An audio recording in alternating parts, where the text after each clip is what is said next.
Assalamualaikum warahmatullahi wabarakatuh. Halo sahabat semuanya, apa kabar? Semoga sahabat semuanya tetap dalam keadaan sehat walafiat. Pada kesempatan kali ini saya ingin menjelaskan tentang bagaimana mengatasi anak yang kurang percaya diri. Karena ada beberapa anak yang kurang percaya diri sehingga dia merasa takut bertemu orang, takut berbicara, kemudian suka murung dan tidak aktif dalam kehidupan sehari-harinya. Ini yang jelas pasti akan merugikan dia di masa yang akan datang. Kalau ini tetap dibiarkan, maka ini sangat berbahaya bagi perkembangan dirinya, perkembangan pendidikannya, dan perkembangan di masa depannya. Bagaimana caranya? Ikuti video selanjutnya.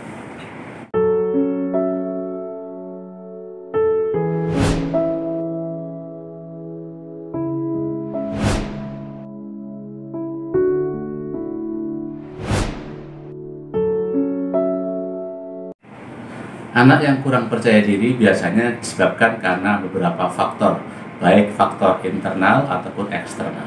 Faktor internalnya adalah dia merasa minder, dia merasa bahwa dirinya itu ada kekurangan, sehingga dia minder ketika bertemu dengan orang, ketika ingin melaksanakan aktivitas, ketika dia ingin bermain, dan lain sebagainya, karena dia merasa ada hal yang kurang.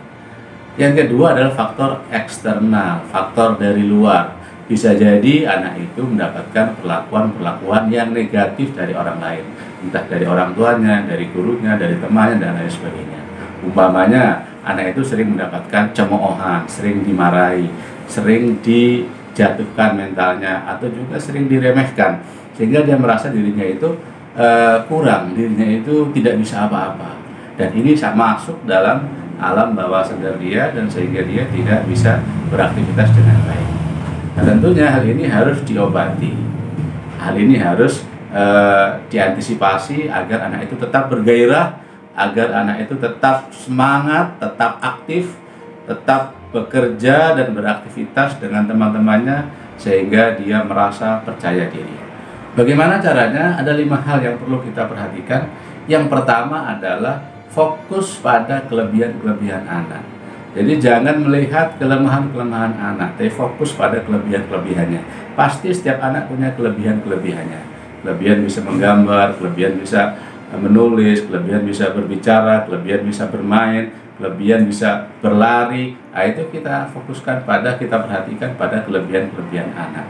Jangan kita banyak mengomentari, jangan kita banyak mengkritisi penampilan-penampilan anak.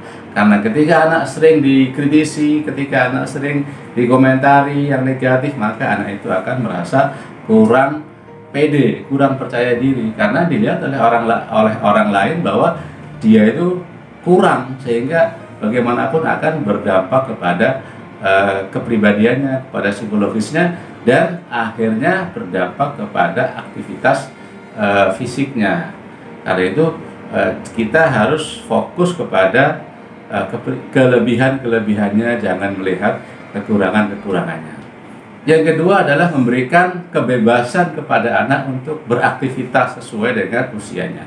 Jika anak itu usianya adalah suka berlari, suka berjalan, biarkan dia berlari, biarkan dia berjalan. Jika anak itu usianya suka bermain, biarkan dia bermain. Jika anak itu usianya suka berbicara, biarkan dia berbicara. Jangan dihalang-halangi. Berikan dia kebebasan yang sepenuhnya. Orang tua hanya bisa mengawasi saja. Jangan sampai membahayakan pada fisiknya. Jadi tidak perlu mengatakan terlalu ketat, jangan begini, jangan begitu, tidak usah. Biarkan dia bermain sesuai dengan usianya, sesuai dengan kemauannya, sehingga anak itu merasa longgar, merasa free, merasa bebas untuk beraktivitas apapun tanpa harus dilarang-larang oleh orang tuanya. Nah, dengan demikian dia akan senantiasa berimprovisasi, dia berkembang baik secara otaknya, secara fisiknya, secara psikisnya, psikologinya, itu semuanya berkembang dengan baik. Yang ketiga adalah ajarkan kepada mereka cara menyelesaikan permasalahan. Jadi jika ada masalah, maka biarkan mereka menyelesaikan masalahnya sendiri. Jangan ikut campur masalah-masalah anak. Pokoknya anak tengkar dengan temannya masalah mainan, diambil mainannya oleh temannya. Maka orang tua harus mengajarkan bagaimana cara menyelesaikan itu kepada anaknya. Tidak usah ikut campur, tapi biarkan anaknya sendiri yang menyelesaikan. Umpamanya, bilang aja sama temanmu, ini mainan saya. Itu dengan demikian dia akan bernegosiasi, belajar bernegosiasi dengan temannya, sehingga dia menyelesaikan masalah. Dan ketika anak itu menyelesaikan masalah, maka anak itu harus dikasih apresiasi. Anak itu harus dipuji, anak itu harus diberi semangat. Jadi usahakan anak diberi pengetahuan wawasan bagaimana cara menyelesaikan masalahnya sendiri tanpa harus ikut campur dari orang tua. Orang tua hanya sebatas mengawasi, mengajari, membimbing saja. Dibiarkan anak itu yang menyelesaikan masalahnya sendiri. Tidak sedikit-sedikit orang tuanya ikut campur. Ini justru akan menjadikan anak itu kurang percaya diri. Yang keempat adalah berikan kesempatan untuk mencoba hal-hal yang baru.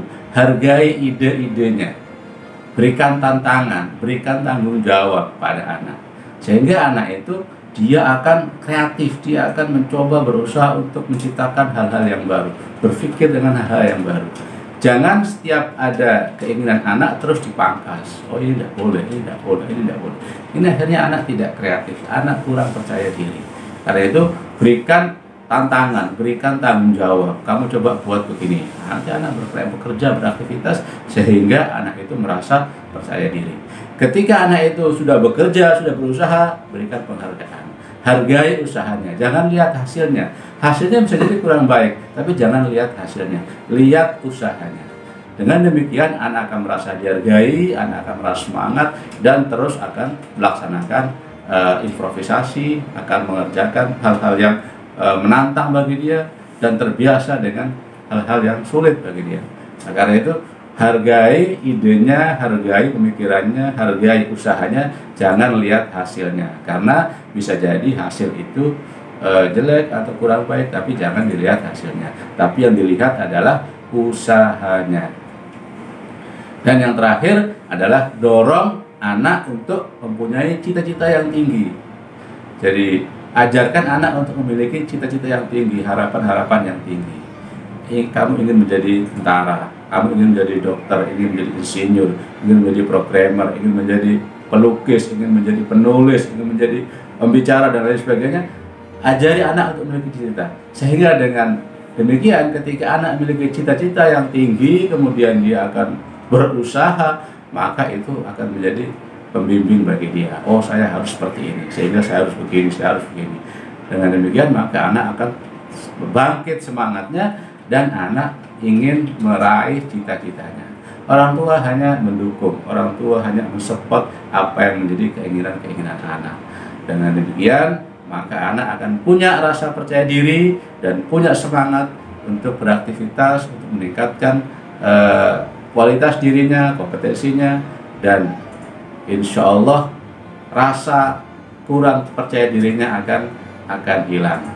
Ini 5 hal yang saya anggap penting sekali untuk bisa mengatasi anak yang kurang percaya diri, murung, merasa tidak bisa apa-apa, merasa takut, cemas untuk melakukan aktivitas. Dan satu hal yang sangat penting adalah orang tua harus mendukung keinginan-keinginan anak, dan jangan suka memarahi, jangan suka melabeli, jangan suka mengatakan hal-hal yang negatif kepada anak, karena itu justru akan memangkas rasa percaya diri anak. Sekian, assalamualaikum warahmatullahi wabarakatuh.